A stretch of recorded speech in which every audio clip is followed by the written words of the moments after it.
So I come across this clown's videos on my YouTube timeline feed, and these Pan Africans are weird because they over here trying to defend these Africans and African Union six region scam or trying to hijack reparations. So here's my thought process on it. We're gonna dive into his colonial settler script. Listen carefully. Y'all want to be pretendians, but y'all want reparations. Reparations ain't for pretendians. You guys need therapy. You guys are hurt, broken the brain. Y'all broken Negroes. If you scared of white people, just say you scared. That's what it is. You scared to fight the real fight because you afraid you're going to get hurt. Because you are the weakest members of our community. You understand? If you call yourself FBA and you're proud of it and you ready to die on that hill, that means that you just found some sort of pride when a weak-ass African. As a matter of fact, All right, this is a wall of projection, cherry picking, and emotional venting from Afro Think Tank and Turtle Gang's co-signing that's easy to dismantle once you strip it into its core claims, match them to evidence, and expose the hypocrisy. So Afro Think Tanks says pretendians don't deserve reparations. Legal reality. U.S. reparations discussions are lineage-based for descendants of persons enslaved in the U.S., not African immigrants. Many black Americans with documented American Indian ancestry still meet the criteria because their enslaved ancestors were reclassified from Indian to Negro. See Walter Plecker laws, Dawes Roll reclassifications, etc.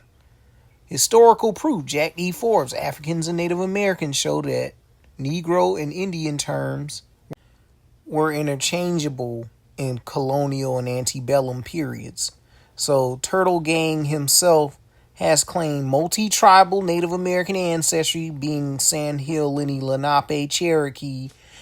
He flashed a UN lanyard of an ID on Sinetta TV, and that's the exact same thing he mocks others for.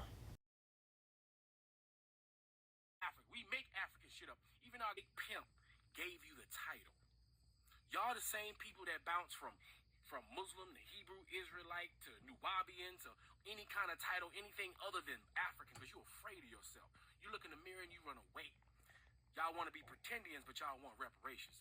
Reparations ain't for pretendians. Y'all living in a fantasy because y'all suffer from post-traumatic slavery. Afro Think Tank's Pan-African loyalty test. If you reject Pan-Africanism, you're scared, weak, and self-hating.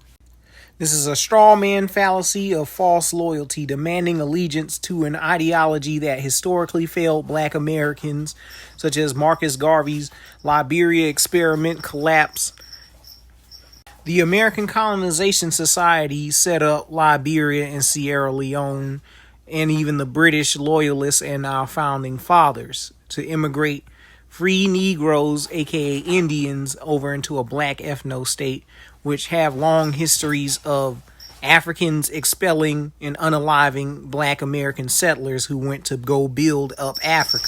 In the modern sense, expats like Dr. Kimberly Stark, Angela Africa, and Jeanette Salters were either robbed, stalked, poisoned, and unalived in the continent of Africa. In situations Afro Think Tank, Pan-Africanism Strikes Back, aka Brandon Tucker or Dynast Amir, the BAIO, Search for Uhuru, and all these other Pan-Africanists online has never actually addressed. Rejecting Pan-Africanism doesn't equate to rejecting black unity. It means prioritizing the specific legal and economic needs of black Americans in the U.S. And it doesn't involve an African diaspora AU 6 region to sit up here and hijack our reparations.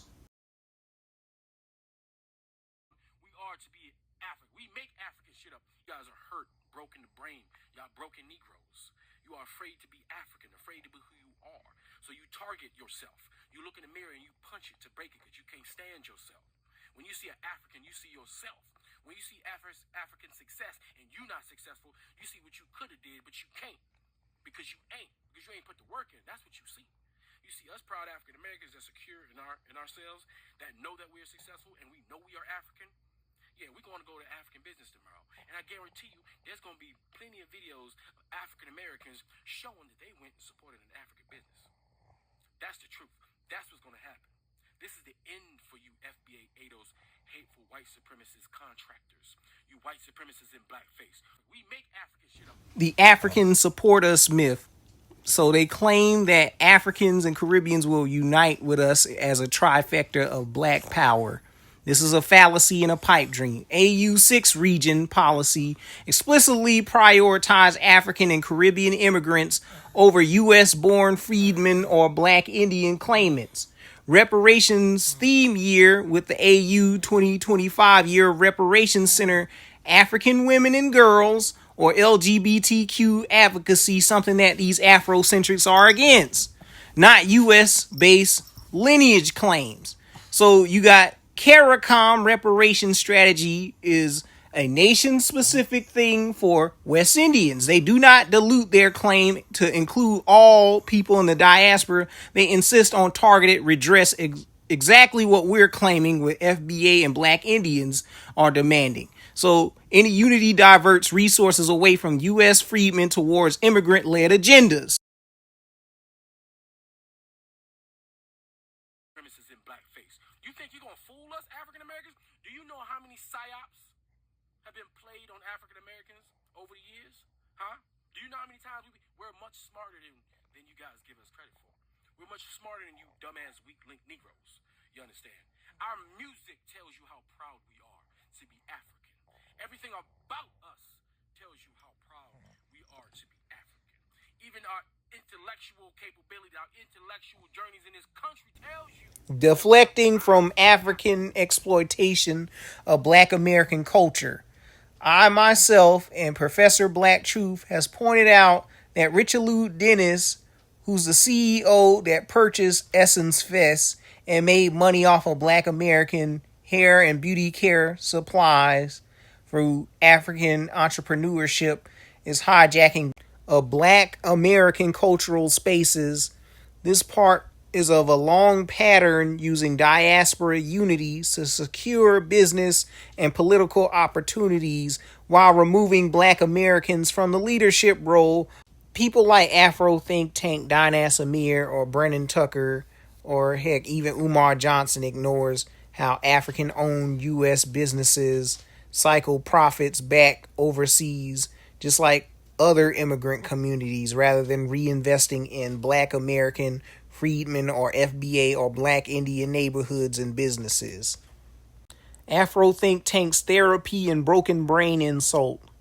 The psychological gatekeeping is a form of ad hominem, dismissing indigenous identity reclamation as post-traumatic slave syndrome is a colonial settler tactic, the same used historically to declare freedmen and Black Indians as unfit for self-governance. The irony of his claim lives in the settler-imposed colonial fantasy glorifying a continent where he admits foreigners, Chinese, Arabs, Europeans, dominate the land, trade, and governance over there in Africa. Afro think tank trying to tie Black Indians to the Nubian Dr. York cult is a false association fallacy, linking all Aboriginal identity to a convicted predator because one group, York's follower, falsely claimed Yamasee ties. This is actually projection because we haven't brought up Michael Nowak, aka Brother Polite, who literally said in 4K on YouTube that he would worship Malachi Z. York no matter what, even if he was convicted of his crime of being a pedophile. And guess what? Polite is sitting in prison for doing the exact same thing Malachi York did. Michael Nowak ain't no Aboriginal. He a Nigerian immigrant claiming Pan-Africanism, Kemetology, Hebrew Israelite and Moorish sovereign citizen, and Freemasonry. And same with his associate, Sa-Netta, a.k.a. Frank Gehry. Both of these dudes are not from the United States. Frank Gehry is a Dominican, and another tether, Umar Johnson, is a Cuban, appropriating Frederick Douglass lineage. Jabari's not a black American, nor is Garfield Reed. They both tellers from the Caribbean. We're not responsible for your Pan-African fuck-ups. Historical reality. Yamasee, Muskogee, Hichiti, and other southeastern tribes have documented black members centuries before Dr. York was even born. This predates his cult and cannot be reduced to it. We are proud to be African. As a matter of fact, even our weirdo hoteps tell you how proud we are to be African. We make African shit up. Even our ghetto names is an attempt to have African names and not be white. Tells you we proud to be African. We've always been proud to be African. Always.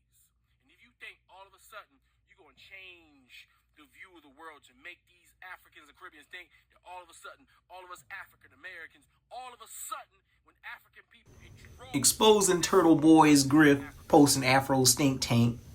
Formerly, he was aligned with the Moors and Aboriginal circles. He cut ties with Moors and attacked them because of he mocked Sheila whole debacle. And then he bragged about being a UN-recognized lanyard Indian while not being federally enrolled. He hangs out with non-black and white associates while calling others pretendians. Rows of connecting with the continent of Africa and with their Caribbean brothers and sisters, while we having a mass exodus of Africans going to Africa, building businesses, building relationships, while we got thousands of Nigerians coming to the African-American community, bolstering our communities, marrying our women and marrying our men, connecting us back together. All of a sudden, we got these do-nothing, hateful-ass, self-hating-ass Negroes that want to separate themselves like a bunch of bitches. Now, if you want to separate yourself, you can go on over there to the Ozark with them white folk. Go ahead and buy some land right next to them and make your little FBA villages. Y'all go return to the land over there. If you a native pretendian, why don't you go find yourself a little piece of land? Go make y'all a little FBA town. Go build you some FBA villages, some FBA buildings, some FBA housing developments. Go make your little enclave of xenophobic, hateful Negroes that don't want to have nothing to do with Africa. And let's see how long you last when them white folks see you have any semblance of success. Let's see what they do to your bitch ass. While the rest of us African Americans tighten up and armor up with our brothers and sisters on a continent. Nigga. I'm 100% nigga. Nigga. I'm 200% nigga. Nigga. Why do police hate niggas? Nigga. The haters cause our dicks is bigger. Nigga. Why do you call yourself a nigga? Nigga. Cause I'm a motherfucking nigga. Nigga. Why you drink so much beer? Nigga. I don't drink beer, I drink more liquor. Cause I'm a nigga. Motherfucking nigga, man. I ain't all that African American shit. Fuck that. I'm a nigga. I ain't mixed, I'm a nigga. N-I-G-G-A, nigga. You already know. His out of Africa DNA logic. Commercial DNA tests don't measure full ancestry. They compare it to limited modern samples. Albert Perry A00 haplogroup origin story shows human genetic diversity in black Americans that challenges the Africa-only model. Afro think tank cherry picks results when they suit his narrative but ignores when they show non-African ancient lineages. Pan-African build village dig. He mocks FBAs for building self-sufficient communities, the very thing Pan-Africanness claims to support when it's in Africa. Historical reminder, black towns in the U.S., Rosewood, Tulsa, Wilmington, were destroyed not because of self-reliance failed, but because hostile forces attacked them. The same forces that also destabilize African nations today with the EU powers and all that. The rest of us African Americans tighten up and armor up with our brothers and sisters on a continent and in the Caribbean and protect ourselves on the eastern hemisphere of this country and connect ourselves on the western and central and eastern parts of Africa. While we go to the Caribbean and connect with our Caribbean brothers and sisters and make a fucking trifecta of real black power on this planet. Yeah, y'all go ahead and play over there in the corner somewhere with the weaklings while us real strong black power pan-African pro-black African Americans do our thing over here, because we don't need you. All right, Harriet Tubman could have saved so many more black people only if they didn't know they were fucking slaves. And you guys are the ones that don't realize you're a fucking slave. So y'all go right over there, back onto the plantation, while we continue to liberate ourselves and display black excellence on the world stage. Anyway, that's all I gotta say. This Afro Think Tank. Learn something, teach something. I'm out. The Harriet Tubman evoked name drop. Tubman never supported Back to Africa movement. She worked to secure land and safety for her people here in America. Frederick Douglass' Lessons of the Hour echoes this focus on building strength where we live, not exporting it to Africa and misplacing ourselves over in Africa and making us foreign nationals. Hypocrisy in his strong black unity vision. Wants the Caribbean brothers, but mocks black Americans reclaiming American Indian ancestry. Says unity, but supports AU6 region, which excludes black Americans, FBAs, and black Indians from leadership and prioritizes immigrant claims and LGBTQ and feminist and liberal claims. Lives in Africa, but constantly returns to the U.S. Mind you, Afro Think Tank is ex-military. He fought for Uncle Sam's wars, pushing European colonialism, proving even he knows which nation holds real leverage for black American so-called freedmen, American Indians, or FBAs alike. So miss us with that cap. Here's Muhammad Ali explaining how African are white status and they treat us differently from African foreigners. What I'm about to show you is Muhammad Ali, in which he was being interviewed by ABC in 1976 on a program called This Day Tonight, where he was discussing why he threw his Olympic gold medal in the Ohio River. Okay, now what's interesting to note is what he says in his own words at this point of the video.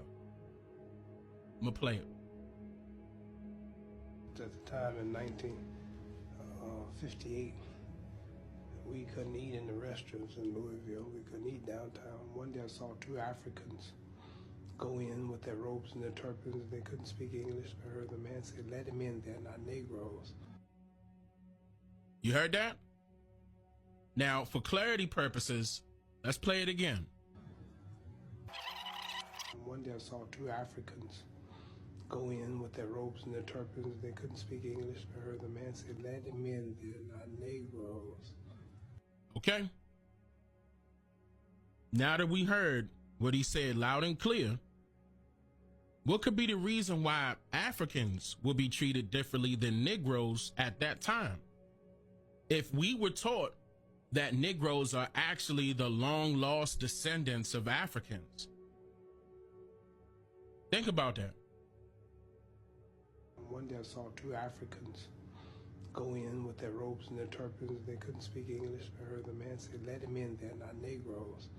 I said, something's wrong. I can't say it's because I'm black, because they're so black and they're blue, but they went in. So I said, well, I get my Olympic gold medal, then I'll go in. I went and got my gold medal, went back in, ordered 2 cheeseburgers, and they said, "Sorry, we don't serve Negroes." I said, "I don't eat them either, just give me 2 cheeseburgers." And she said, "You're getting smart." She called the manager, and he said something about, "I don't care who he is." She said, "Cassius Clay, I don't care who he is." Anyway, the motorcycle gang came in, and we had this fight, you read, but I couldn't, the idea was I couldn't eat there, so I got so angry. This would stun anybody who's not used to hearing that we have no direct relation to Africans as far as genealogy is concerned. By the way, that also includes our direct bloodline. You know, how they like to say that a genealogy DNA test can determine our historical genetic makeup by bloodline.